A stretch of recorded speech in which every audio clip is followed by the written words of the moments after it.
가장 뜨거운 이슈를 전문가와 함께 진단해보는 뉴스메이커 시간입니다. 오늘은 민영삼 포커스컴퍼니 전략연구원장, 국회의원을 지내셨죠? 이두화 변호사 두 분 모셨습니다. 어서 오십시오. 안녕하세요. 새정치민주연합 문재인 대표, 이른바 비노 진영의 반발에도 불구하고 최재성 사무총장 카드를 강행했습니다. 예상했던 대로 이종걸 원내대표 강하게 반발하고 있는데, 원장님 지금 상황 어떻게 평가하고 계십니까?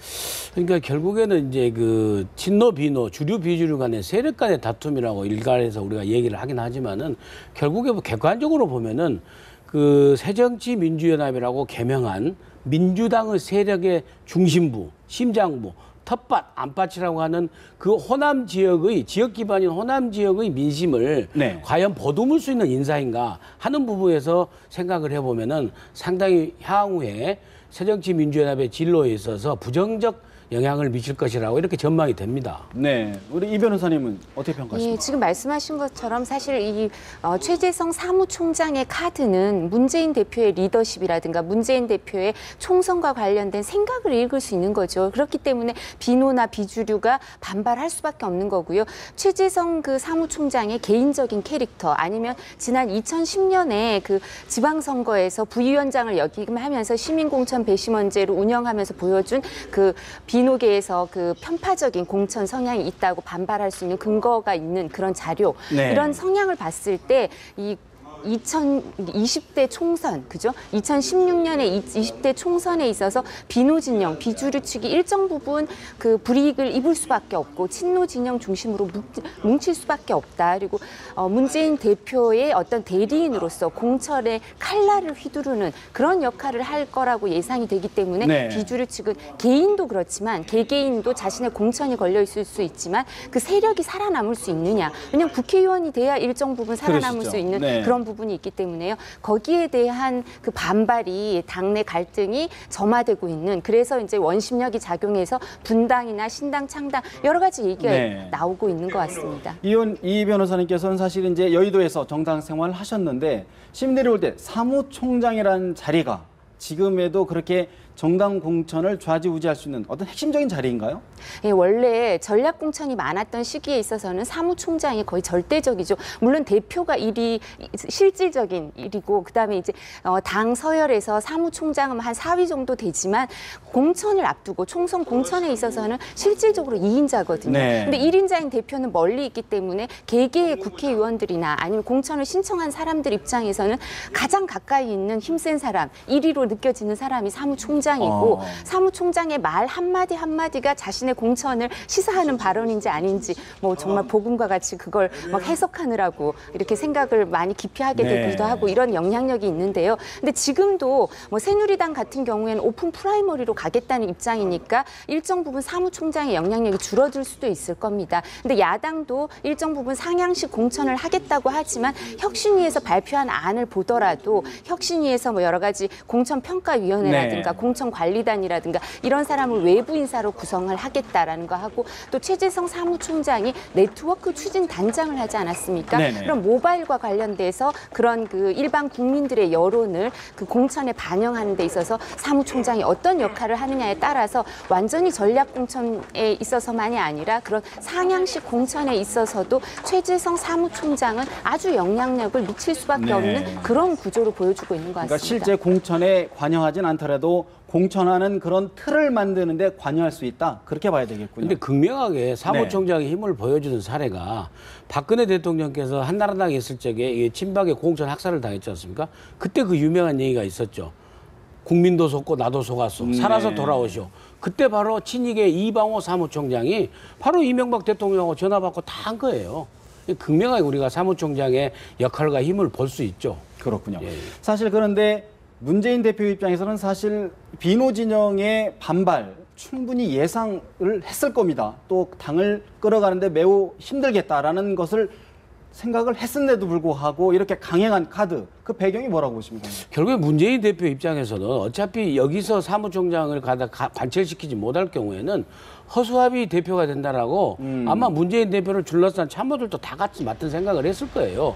그렇기 때문에 어차피 물러났을 때 사무총장 카드를 관철시키지 못했을 때에 본인이 안게 될 부작용과 관철시켰을 때 비노 비주류의 부작용을 계산해 봤을 적에 그래도 먼저 후자가 더 낫다라고 생각해서 결국 이 카드를 갖고 한번 갈 때까지 가보겠다, 밀어붙이겠다. 그리고 극단적으로 얘기해서 정말 비노 비주류 탈당하시려면 하세요. 한번 해보겠습니다. 이런 그 비장의 카드가 아닌가 그렇게 보입니다. 더 이상 물러설 곳이 없다. 배수진을 쳤다 이렇게 봐야 되는 거군요. 근데 이 변호사님, 예. 사실 이종걸 원내대표가 오늘 당무 최고위원회에 참석하지 않았습니다. 사실상 이제 당무 거부로 해석하고 있는 상황인데 이런 모습 어떻게 봐야 됩니까? 이종걸 원내대표로서는 할 수 있는 항의의 표시를 최대한 하는 거죠. 사실 그전에도 계속 지금 한 달 가까이 그 사무총장을 비롯해서 당직 인선이 늦춰지는 과정에서 이종걸 원내대표는 아마 그 최고위원 회의라든가 이런 석상에서 여러 가지 얘기를 할 수밖에 없었을 겁니다. 근데 그런 의견이 받아들여지지 않기 때문에 그랬기 때문에 당무 거부라고 비춰줄 수 있는 최고위원회 불참으로서 항의를 표시하는 건데요. 근데 사실은 원내대표는 당연직 최고위원이긴 합니다만 당무와는 그렇게 큰 관련은 없습니다. 당무에 실질적인 권한이 있거나 영향력을 행사하기는 쉽지 않기 때문에 그 최고위원회에 불참하는 거는 어떤 실질적인 의미라기보다는 이제 상징적인 그리고 이제 정치적인 함의가 있는 거고요. 네. 그리고 또 외부 사람들한테 언론에 이렇게 주목을 받게 되지 않습니까? 이렇게 알리는 건데요. 제 개인적으로 봤을 때 사무총장이라는 자리는 너무나 중요하지만 사무총장이 그래서 인선을 할 때 너무 그 계파 간에 여당이든 야당이든 주류와 비주류 간에 여러 가지 이해관계가 엇갈려서 항의도 많고 그다음에 이의도 많고 하기 때문에 대표가 이 조율하는 과정에서 리더십을 보여줄 수밖에 없거든요. 근데 그 그 선정 과정에선 여러 가지 이견이 나옵니다만 네. 이렇게 사무총장을 총선을 관할하는 사무총장을 임명하고 나서 사실상 투톱이라고 할 수 있는 원내대표가 이렇게 정치적 항의를 하게 된 사태에 이르는 건 처음 보는 것 같거든요. 네. 그렇기 때문에 뭐 당무 거부가 실질적인 의미는 없다 하더라도 정치적인 의미, 비노와 비주류가 여기에 갖는 정치적인 의미는 아주 크다고 볼 수 있겠죠. 그렇군요. 사실은 10일 동안에 사실 사무총장 인선을 좀 보류하고 있었던 상황 아닙니까? 그러면 대표와 또 원내대표가 충분히 이야기가 됐을 텐데도 불구하고 최종 강행하고 또 반발하고 이런 모습들 어떻게 보십니까? 근데 결국에는 이 최재성 카드를 놓고 네. 한 10일간 원내대표 대표 간에 그렇죠. 여러 가지 논의가 있어 왔지 않습니까?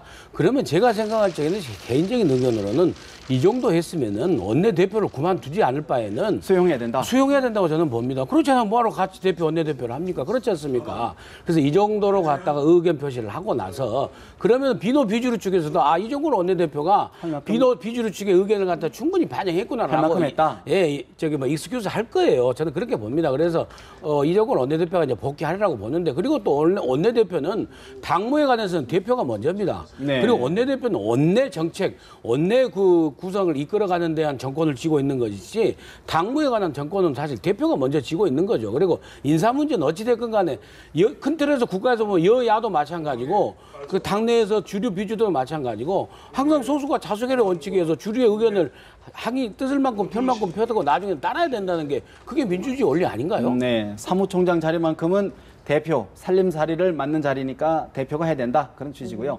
그렇다면 여기서 비노 진영이 한번 이야기를 직접 한번 들어볼까요? 문병호 새정치민주연합 의원 전화 연결돼 있는데요. 의원님 나와 계십니까? 네, 안녕하세요. 네, 안녕하십니까? 네네. 염려스러운 일이 벌어지고 있습니다. 문재인 대표가 이종걸 원내대표의 반대에도 불구하고 최재성 의원을 사무총장에 임명했습니다. 지금 잡음이 네네. 계속 일어나고 있는 것 같은데 이번 결정 어떻게 보고 계십니까? 대체로 뭐 부적절한 인사였다라고 평가를 하고 있는 것 같습니다. 네. 아무래도 저희가 지금 당내 갈등도 많이 지금 심화돼 있고 지금 시점은 당내 통합을 해야 될 시점인데 김대중 대통령께서 평소에 말씀하시던 포용 정신을 좀 발휘해야 될 거라고 봅니다. 그런데 예. 좀 반대를 무릅쓰고 강행한 것은 통합에 어긋나는 그런 인사라고 보고요. 예. 또 최근에 이제 28 자세를 통해서 그 사무총장의 그 임명 절차를 바꿨어요. 과거에는 대표가 최고위와 협의를 하고 임명할 수 있었는데 이번에 당을 바꿔서 예. 의결을 하도록 했습니다. 최고위에서. 의결을 하도록요. 네, 그것은 뭐냐면은 당대표가 자기 사람을 일방적으로 하지 말고 좀 더 당내 많은 의견을 포용해서 하라 그런 방안의 취지거든요. 네네. 그래서 이번에 그 문 대표께서 그 의료부투식으로 최재성 총장을 임명한 것은 대단히 유감스러운 일이라고 생각합니다. 그러면은 문 의원님께서 보시기에는 표결 절차라도 좀 거쳤어야 된다 이런 생각을 갖고 계신 건가요? 당연하죠. 그건 당연히 의결로 돼 있기 때문에 네. 당연히 최고위에서 의결을 했어야 됩니다. 그래서 반대한 사람 반대 표를 던지고 찬성표를 던져서 다수결의 원칙에서 임명을 해야 되는데 그런 부분이 조금 애매하게 됐습니다. 아, 그렇군요. 예. 또 일부에서는 최재성 의원이 내년 20대 총선에서 불출마를 선언했기 때문에 당의 개혁이라든가 공천에 있어서 좀 객관적으로 좀 공정하게 할 수도 있지 않느냐 이런 부분의 시각도 있는데 어떻게 받아들이십니까? 근데 저는 그 부분에 대해서 좀 동의할 수 없는데요. 지금 불출마하는 게 무슨 불출마하는 게 무슨 훈장인가 저는 싶습니다. 무슨 네. 불출마하면 혁신이고 뭐 출마하면 구태고 이런 식의 그 등식은 절대로 용납될 수 없다고 생각을 하고요. 그리고 지금 그 최 의원께서 불출마한다는 것도 지금 현재 확인이 되고 있지 않습니다. 명확하지 그래서, 않다. 예, 불출마했기 때문에 혁신 공천이 잘할 수 있다. 이것은 저는 결코 등식이 성립될 수 없는 것이다. 예, 그래서 불출마했기 때문에 무슨 개혁 공천의 책임자라는 것은 적절치 않은 얘기라고 생각합니다. 근데 정치인으로서는 사실 불출마 선언을 하는 거는 쉽지 않은 일만큼은 틀림없는 거 아닌가요? 그렇죠. 예, 뭐 불출마라는 게 기득권을 내놓는다는 그런 의미가 있기는 한데, 네. 또 이제 예를 들어서 출마 안 한다고 그래서 꼭 기득권을 내놓느냐면 꼭 그런 것도 아니죠. 다음에 어떤 뭘 또 더 큰 것을 위해서 내려놓을 수 있는 거기 때문에 네. 반드시 뭐 불출마하는 것이 기득권을 내려놓고 혁신의 일을 잘할 수 있다 이렇게 볼 수는 없다고 생각합니다. 오히려 진정성이 문제다 그런 말씀이신 것 같은데요. 네네. 문재인 대표 그동안 친노 패권은 없다 이렇게 일관된 입장을 보여와 주셨는데 이번 인사 약간은 좀 다르다 이런 이야기가 나오는데 어떻게 받아들이십니까? 예, 일관성이 없죠. 그리고 선대에서 후보 시절에 오히려 친노에게 불리를 주겠다 이렇게까지 하셨습니다. 워낙 친노 패권이 전당대에서 문제가 됐기 때문에 그 부분에 대해서 친노에게는 오히려 불리를 주겠다고 하셨는데 예. 오히려 어찌 보면 28 전대 끝나고 한 당직 인선하고 이번 당직 인선을 들어보면은 오히려 거꾸로 가고 있어요. 그때는 그래도 뭐 탕평 인사라고 많이 평가를 했거든요. 예. 이번에는 오히려 친노 색깔을 강화하는 인사를 했기 때문에 오히려 전 전대에서 하신 말씀과도 일관되지 않고 또 지금 친노 패권주의나 친노 기득권 이런 것들이 지금 당내 가장 중요한 혁신 과제인데 이런 네. 것들이 전부 몰각된 그런 인사라고 볼 수밖에 없습니다. 문 의원님처럼 이렇게 좀 우려의 목소리가 많다 보니까 당내 상황을 좀 걱정하시는 목소리 많습니다. 특히 천정배 무소속 의원을 중심으로 신당론 또 분당론까지 나오고 있는데 신당에 대한 당내 기류는 어떻습니까? 그래서 아직까지 일부 언론 보도처럼 그렇게 속도감 있게 진행되고 있지는 같지는 않습니다. 그런데 천정배 의원께서도 신당을 창당하거나 또는 무소속 연대로 지금 다음 총선을 준비하고 있는 것은 확실한 사실 같고요. 예. 지금 당내에서도 그 문제에 대해서 상당히 민감한 분들이 적지 않은 것 같습니다. 그래서 그 문제는 이제 앞으로 하반기에 갈수록 조금 더 확실하게 윤곽이 드러날 것으로 생각이 됩니다. 일부에서는 10월로 예정돼 있는 기초단체장 선거 또 혁신위원회의 혁신안의 내용을 보고 신당의 향배가 결정될 거다 이런 시각이 있는데요. 그 이후에 네네. 신당에 합류하는 의원들이 좀 꽤 있을 것으로 보십니까? 그래서 지금 속단할 수는 없죠. 우리 당이 이제 혁신과 통합을 잘 이루어서 국민의 지지도가 높아지고 신뢰를 회복하면은 아무래도 신당이나 분당론이 사그라들 건데 네. 당이 계속 이제 제대로 하지 못해서 국민들로부터 신뢰를 받지 못하면 아무래도 이제 원심력이 작용할 수 있다고 봐야죠. 그래서 예. 앞으로 이제 우리 당이 하기 나름이라고 봅니다. 자, 어제 김상곤 혁신위원회의 1차 혁신안이 나왔죠. 네. 여러 가지 평가가 좀 엇갈리고 있는데 문 의원님은 어떻게 평가하고 계십니까? 저는 좀 미흡하고 좀 실망스러웠습니다. 사실은 좀 더 파격적인 그 혁신안이 나와서 우리 국회의원들이 깜짝 놀래가지고 이게 뭐냐라고 할 정도로 뭐가 나올 줄 알았는데 예. 상당히 좀 평이한 혁신안이었다고 보고요. 제가 볼 때는 결국은 이제 안정 속의 혁신, 질서 있는 혁신 이런 그 관점에서 만들어진 것 같아요. 예, 예. 근데 지금 당이 굉장히 어려운 상황이기 때문에 저는 좀 더 파격적인 혁신안이 나와야 되고 네네. 오히려 그냥 국회의원들이나 당내에서 와글와글 할 정도로 그럴 정도로 논란이 될 수 있는 혁신안이 나와야 한다고 생각하고 있습니다. 앞으로 좀 더 과감한 혁신안을 내주실 것을 생각을 드립니다. 여와 야를 떠나서 사실 정치권 내에서 좀 화두가 될 만한 혁신안이 나왔어야 된다 이런 말씀이시군요. 예, 그렇습니다. 예. 네, 알겠습니다. 지금까지 문병호 새정치의원과 이야기 나눠봤습니다. 의원님 고맙습니다. 네, 고맙습니다. 예. 자, 지금까지 비노진영으로 이른바 비노진영으로 분류되는 문병호 새정치민주연합 의원과 이야기를 나눠봤는데요. 이 변호사님 예. 어떻게 들으셨습니까? 예, 뭐 저희가 예상했던 대로 아마 여러 가지 그 최재성 사무총장 강행 카드 강행에 대해서 우려를 갖고 있으신 것 같네요. 그러니까 문을 걸어 잠궜다고 이종걸 원내대표가 표현을 했었는데 포용력 있는 인사라든가 아니면 당이 변화하기 위해서 어떤 외연을 확장하기 위한 인사가 아니고 오히려 네. 거기 화합과 통합에 반대되는 인사가 아닌가 하는 그런 걱정을 표시를 하고 계시는 것 같은데요. 근데 저희가 가장 관심을 가졌던 그 뭐 신당이라든가 분당 이런 문제는 9월과 10월에 이제 네. 혁신안이 나오고 그다음에 지방자치단체장, 기초자치단체장의 선거 결과를 봐야지 좀 알 수 있을 것 같다 이렇게 말씀을 하셔서 예상대로 진행이 되고 있는 것 같습니다. 그러니까 지금 당장의 어떤 변화의 움직임이 새정치민주연합에서는 이제 시간이 촉박하기 때문에 그러긴 어렵고요. 지금 말씀드린 것처럼 명분도 있어야 되고 시간도 필요하니까 아마 9월, 10월 정도 되면 움직일 수도 있다 이런 여지를 두고 있는 것 같은데 그렇기 때문에 그게 오히려 또 압박으로 작용할 수도 있죠. 당내에서 혁신위가 있으니까 지금 1차 혁신안은 미흡하지만 네. 이런 움직임이 있으니까 혁신을 제대로 해야지만이 당이 계속 존속할 수 있다, 깨지지 않을 수 있다 이런 메시지를 계속해서 던지고 있는 게 아닌가 싶습니다. 민 원장님, 사실 비노 진영에서는 뭐 혁신 카드를 내놔라, 쇄신책을 내놔라 이렇게 얘기하지만은 사실은 또 비노 친노 진영 입장에서 볼 때는 결국은 공천, 당신들도 공천 원하는 거 아니냐 이렇게 볼 수도 있는 거 아닙니까? 결국에는 이제 기득권 싸움이라 기득권이라는 게 공천권 싸움이고 네. 국회의원 내가 다음에 국회의원 되는 게 가장 중요한 그 목적이고 희망 아니겠습니까? 그걸 집단적으로 주류가 가지고 행사하려고 하는 거고 그 행사하려고 하는 주류 측에 어느 정도 좀 내놓으시오라고 하는 게 비주류 측의 생각인데 네. 그게 새정치민주연합 안에서는 세력 간의 친노네 비노네라고 이제 극명하게 갈리는 겁니다. 그러니까 결국에 제가 생각할 적에는 그걸 가지고 있는 네. 많이 가지고 있는 주류 측에서 많이 양보하고 내려놓는 모습을 보이면은 그것이 바로 당내 통합이 되는 거고 그 통합된 힘을 바탕으로 국민들에게 유권자들에게 가서 표를 달라고 하는 겁니다. 그렇게 해서 새정치민주연합의 가장 현안 과제로서는 통합의 모습을 갖다가 우선 호남 지역에서만이라도 통합을 이뤄서 가지고 와야 된다는 거죠. 네. 그래서 지금 이 상태로 아무도 탈당 분당 안 한다고 하더라도 이 상태로 문재인 대표의 공천장을 가지고 다음에 다른 사람의 공천장을 호남 30개 지역에서만큼은요 정말 제2의 천정배, 제2의 이정현이가 나오지 말한 법 없습니다. 제가 보기에는. 호남 민심이 그렇다는 네, 거죠. 그렇죠. 그러니까 새정치민주연합의 주류 측에서는 이미 등 돌린 호남 민심을 어떻게 껴안을 수 있는가를 사람으로서 제도로서 보여줘야 된다는 거죠. 그런 부분들이 미흡하다.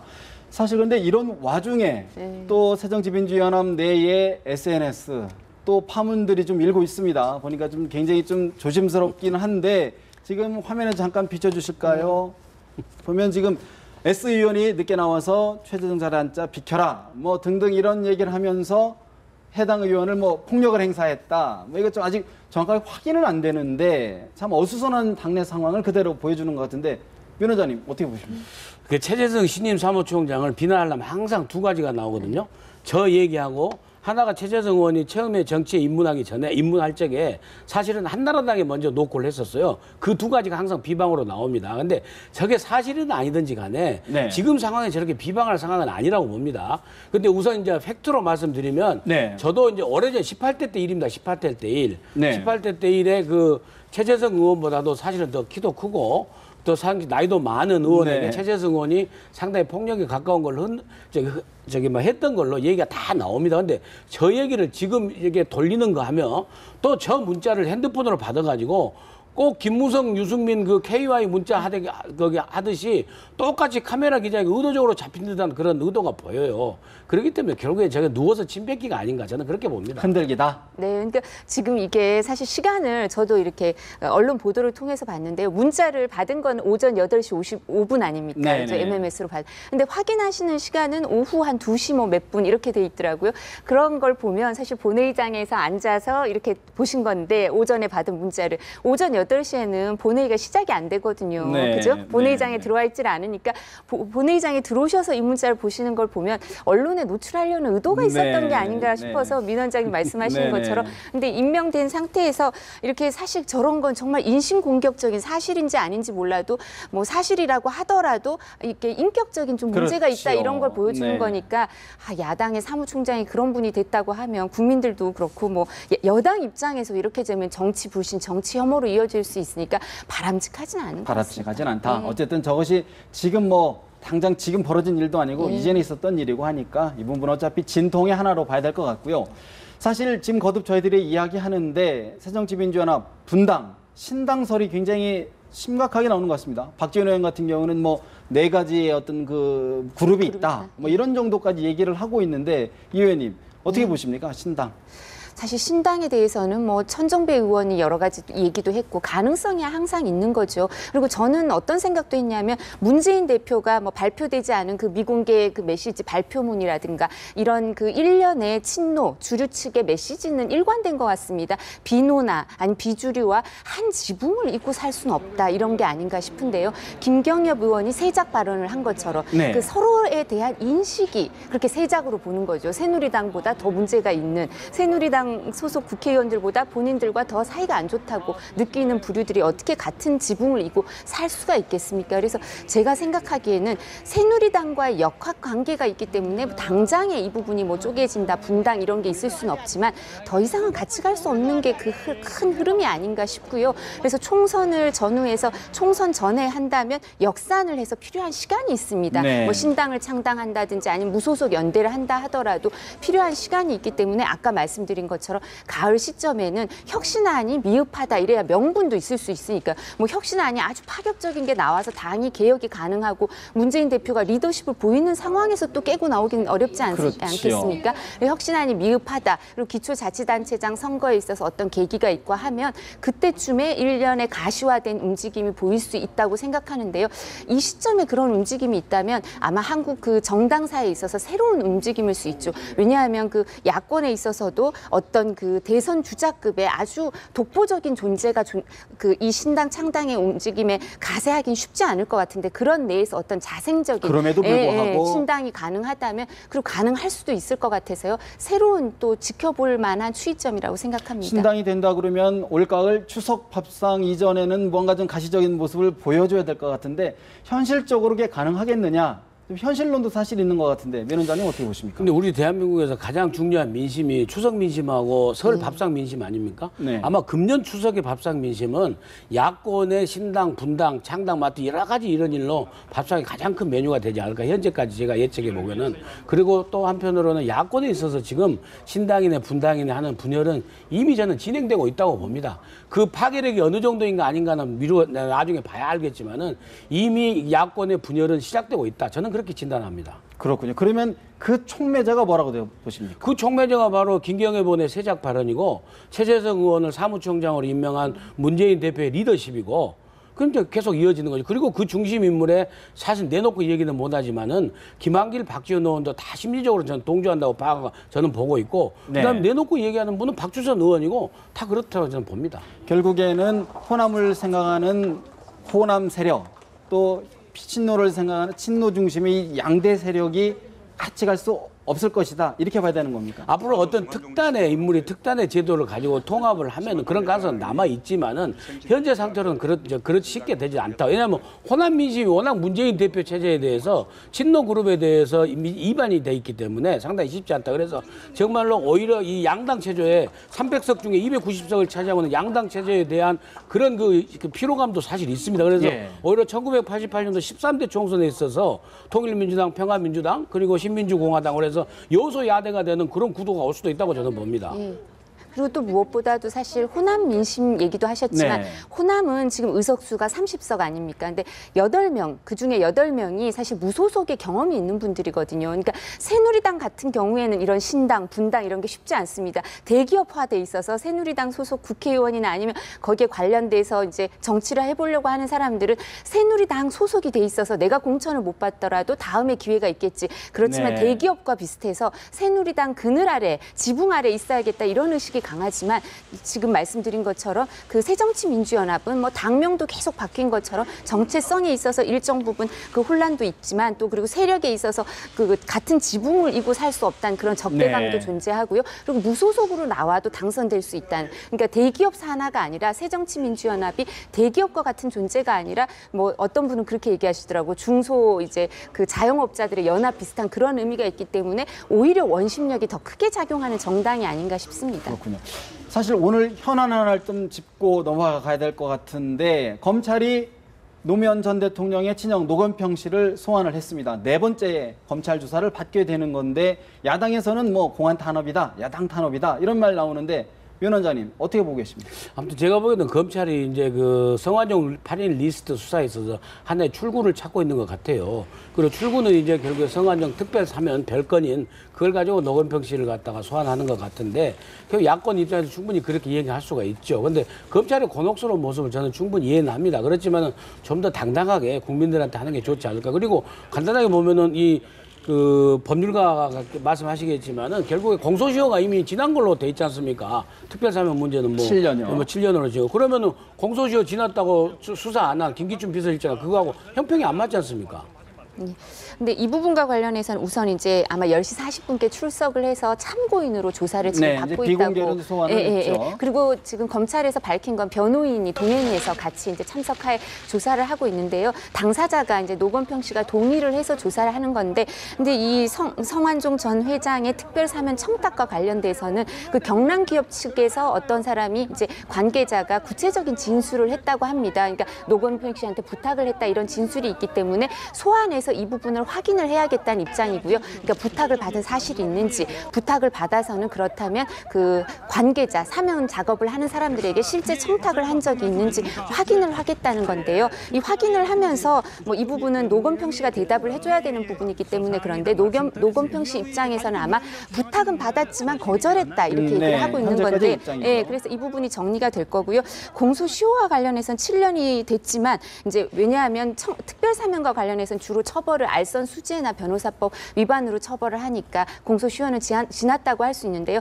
공소시효의 기준이 금품수수거든요. 돈을 언제 네. 받았냐가 문제지 특별사면 청탁을 언제 했냐는 문제가 아닌데 그 돈을 혹시 받았다면 돈 받은 시점이 공소시효의 기준이니까 반드시 7년이 지났는지 안 지났는지도 검찰 수사를 해봐야 확인이 가능합니다. 근데 수사를 할 때 사실 말씀하신 것처럼 꼭 이걸 기소해야겠다 이런 입장은 아닐 것 같고요. 확인해야 될 부분이 있으니까 확인을 해보는 차원이 아닌가 싶습니다. 아까 우리 민 원장님께서 말씀하셨던 어떤 출구 전략, 또 예. 앞으로 특검 조사도 있을 수 있기 때문에 그런 부분 두루두루 그 감안한 조치 아닌가 보여집니다. 오늘 두 분 말씀 여기서 줄여야 될 것 같습니다. 말씀 고맙습니다.